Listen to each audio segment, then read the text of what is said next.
The Transvaal Colony was the name used to refer to the Transvaal region during the period of direct British rule and military occupation between the end of the Anglo-Boer War in 1902, when the South African Republic was dissolved, and the establishment of the Union of South Africa in 1910. The physical borders of the Transvaal Colony were not identical to the defeated South African Republic, but was larger. In 1910, the entire territory became the Transvaal Province of the Union of South Africa. History: both the Boer republics, the South African Republic known as ZAR and the Orange Free State, were defeated in the Anglo-Boer War and surrendered to Britain. A peace treaty was signed, the Treaty of Vereeniging, which contained the following terms: that all burghers of the ZAR and Orange Free State lay down their arms and accept King Edward VII as the sovereign; that all burghers outside the borders of the ZAR and Orange Free State, upon declaring their allegiance to the king, be transported back to their homes; that all burghers surrendering will not be deprived of the property; no civil or criminal proceedings against burghers for acts of war, except acts contrary to the usage of war. In such cases there is to be held an immediate court-martial, that High Dutch be taught in schools, and that the use of the Dutch language will be allowed in law courts, that the possession of rifles be allowed under license,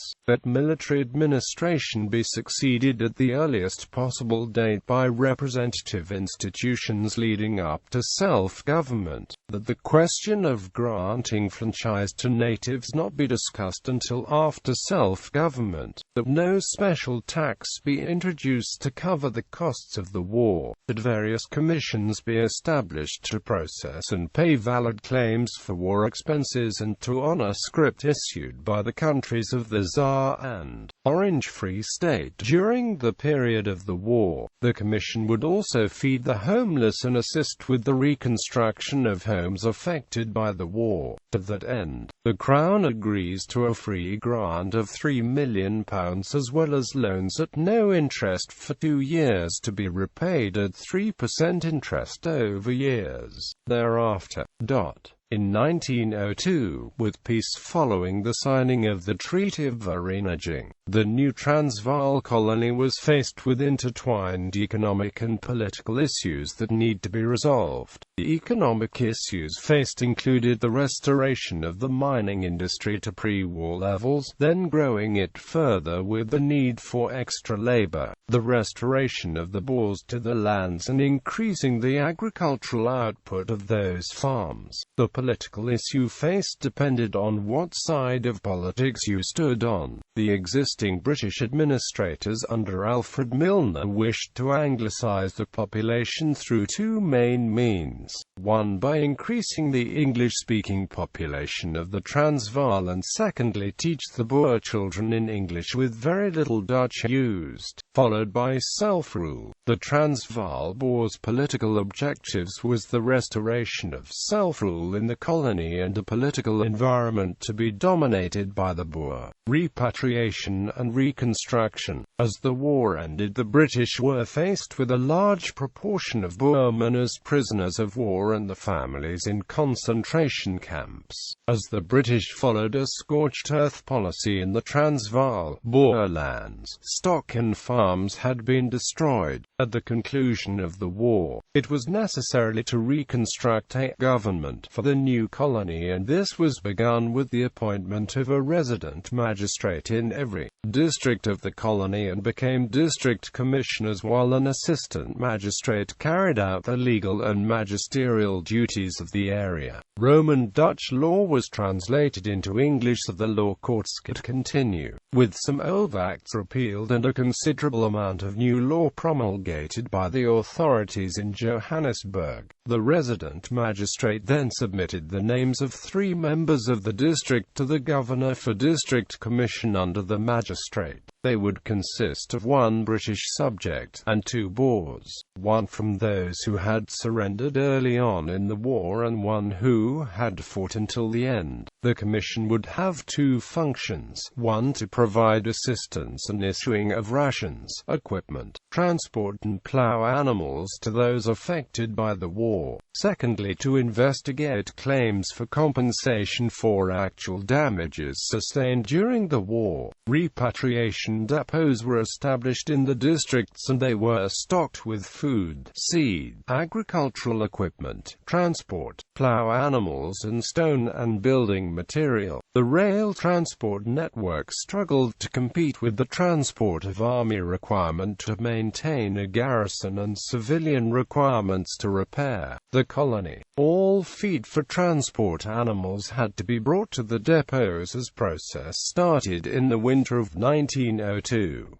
Refugees from the concentration camps and prisoners of war were returned to the districts in a system of drafts. At the depots, they would receive farm equipment, tents and rations to start again and transported to the destinations. Food rations were provided for almost a year. Families would receive a token grant irrespective of their ability to pay it back, and additional material and equipment required were obtained via interest-free loans, with small cash loans also attracting no interest, with larger loans attracting 4% interest by a mortgage. The loan scheme was never going to compensate a person for the actual loss experienced by the war. Damage and the reconstruction required varied from district to district. In the larger towns, municipal health boards were appointed to manage them under the resident magistrate. They had limited functions and the only rates they levied were for sanitary functions. Within 15 months of the end of the war, the introduction of municipal government was introduced, with preparations made for fair elections based on property valuation and the creation of voters' rolls with registration process explained in English and Dutch. Economic issues. The British administrators set out to place most Boer farmers back on the land by March 1903, with £19 million spent on war damages, grants and loans. The administrators reformed the state agricultural departments to modernize farming in the colony, which resulted in a maize and beef surplus by 1908. They also attempted to solve the poor white problem by settling them as tenant farmers on state land, but lack of capital and labor caused the scheme to fail. An attempt was made to place English settlers on farmland so as to anglicize the Transvaal and increase the English-speaking population, but this failed too, as the policy attracted too few settlers. By the end of 1901, gold mining finally resumed on the Rand around Johannesburg, having virtually stopped since 1899. Backed by the mining magnates and the British administrators, there was a need to restart the industry, but labor was required. Just prior to the war, white miners' wages were high and magnates weren't keen to increase the wages, and since black miners' wages had been reduced before the war and not increased, so black labor weren't interested in working the mines. Unskilled white labor was ruled out as the wages would be too high for the work done, so the mining magnates and the Chamber of Mines in 1903 sought alternative labor in the form of cheap Chinese workers. The legislation to import Chinese labor was introduced to the Transvaal Legislative Council on the 28th of December 1903 by George Farrar and was debated for 30 hours and successfully voted on after its 3 readings on the 30th of December 1903, coming into law in February 1904. Having been rubber-stamped by the British and mining-appointed Transvaal Legislative Council, it outlined extremely restrictive employment contracts for the Chinese workers, and the idea had been sold via a fear campaign aimed at white miners about the need for this labor faced the possibility of loss of mining and the jobs. By 1906, the gold mines of the Witwatersrand were in full production, and by 1907, South African gold mines represented 32% of the world's gold output. By 1910, Chinese labor ended on the Witwatersrand, and the restrictive job reservation laws preventing Chinese miners doing certain jobs was replicated for black miners. Political issues. For the end of the war in 1902, the political administration of the Transvaal Colony was controlled by members of a legislative and executive council, all appointed by the British administrators under Alfred Milner and the colonial secretary in London. In 1903, 3 seats in the Transvaal Legislative Council were offered to Louis Botha, Jan Smuts and Koos de la Rey, but they turned the British down, due to a lack of a hearing given to the opinions of the Boer generals by the English administrators concerning Chinese mine labor, due to a belief they did not represent the Boer population, and the want of self-rule,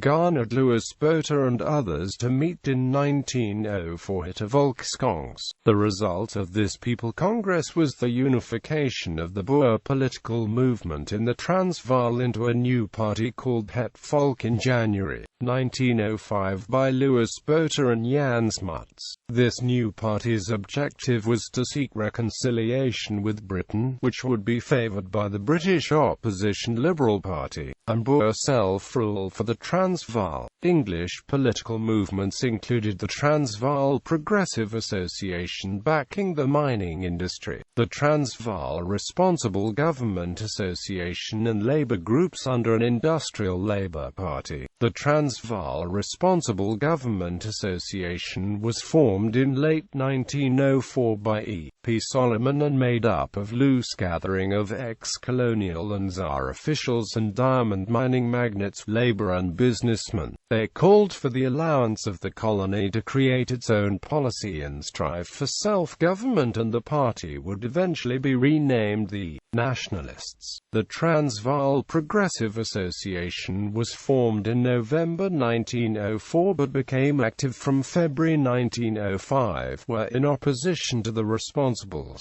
but with a similar membership, but the Progressives opposed self-rule and preferred a legislature nominated by the High Commissioner with strong links to Britain. They were led by George Farrar and Percy Fitzpatrick. The pro-Boer Liberal Party in Britain came to power in January 1906 with a new policy for the 2 former Boer colonies, one of self-rule. Jan Smuts visited London and managed to persuade the new government to formulate a system that would favour the Boers and Het Volk in a new political assembly. More than a year later, in February 1907, an election was held with Het Volk running on 2 issues: Chinese labor needing to be ended when new labor sources were found, and reconciliation with Britain, with which they hoped would attract the English Labour vote as well as selling themselves as an alternative to the mining capitalistic Progressive Party. 1907 election. The election was held on the 20th of February 1907 and Het Volk won the election, gathering 37 of 69 seats. It stood 43 candidates and won 34 seats outright. All the country seats were gained by Barberton, 3 seats in Pretoria and 4 on the Witwatersrand, with 3 independents aligning themselves with the party. The Progressive Party stood 34 candidates and won 21 seats, 20 on the Witwatersrand and 1 in Pretoria, with 5 landlords winning seats. Other parties included the Nationalists that won 6 seats, 4 on the Witwatersrand and 2 in Pretoria, but the leader Richard Solomon failed to win his seat. Labour Party won 3 seats in the Witwatersrand after contesting 14, and the leader Frederick Cresswell also failed to gain a seat. Louis Botha became Prime Minister of the Transvaal and Agriculture Minister, with Jan Smuts as its colonial secretary. Other new cabinet ministers included J. de Villiers, Attorney General and Mines, Henry Charles Hull, Treasurer, Johan Rissik, Land and Native Affairs. Harry Solomon held Public Works and Edward Ruth as whip. The Progressives in opposition would be led by George Farrar and Abe Bailey as the opposition whip. They all assembled for the first time in March 1907. After the 1907 election, the issue of Chinese mining labor was revisited, with het folk believing there was enough labor in the form of black and white miners, taking into account the economic interests of the Transvaal. Botha ensured a gradual policy of repatriation of Chinese labor. By 1908, the Boers had won in elections control of Natal, Orange River and Transvaal colonies, but under British influence, with the need now to unite the country under one government.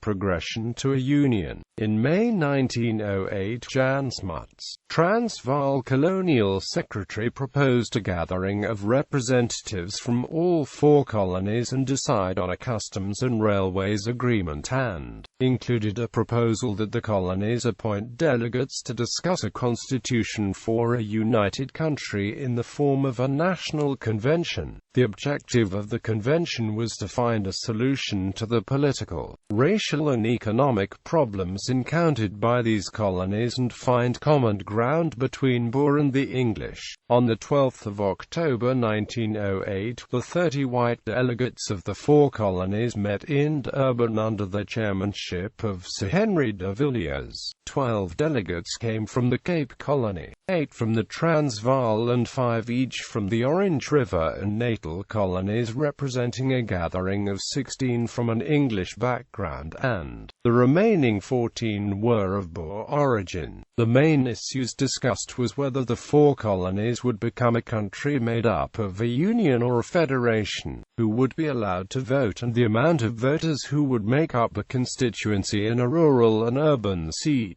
All 3 objectives were eventually finalized, with South Africa to become a union, which was the wish of both the Liberal British government and Jan Smuts. On the question of black enfranchisement, the British government was prepared to accept the final wishes of the National Convention. The colonies of the Transvaal, Orange River and Natal wanted no black enfranchisement, while the Cape Colony wished to keep what limited enfranchisement it had for all other races. A compromise was reached, and all the colonies' wishes concerning the racial make-up for enfranchisement was accepted, though subject to a repeal by a 2/3 majority in both Houses of Parliament. As to the objective of rural and urban constituencies, it was decided to allow 15% fewer constituents for a rural seat, while an urban seat would have 15% more constituents. This system for the constituencies would ensure that the Afrikaner would dominate politics in years to come, and would be one of the many reasons why Jan Smuts would lose the 1948 election, sweeping D.F. Malan to power and the beginning of apartheid. The results of the negotiations at the convention became the draft South Africa Act, which was released for viewing on 9 February 1909.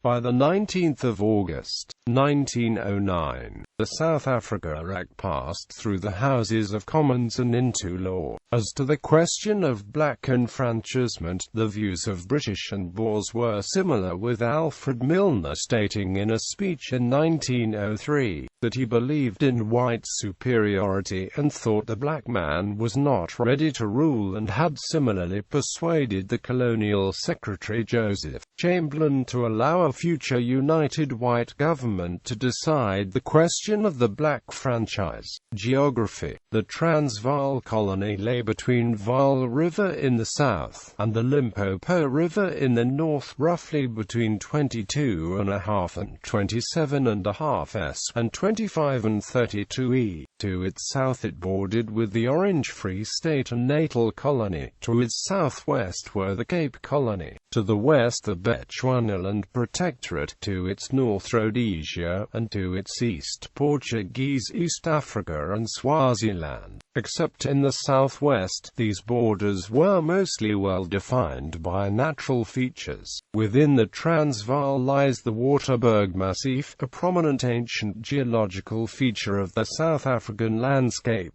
Divisions: Zoutpansberg. Cities in the Transvaal Colony: Heidelberg, Johannesburg, Messina, Nelspruit, Petersburg, Pretoria, Vereeniging. Demographics: 1904 census. Population statistics from the 1904 census.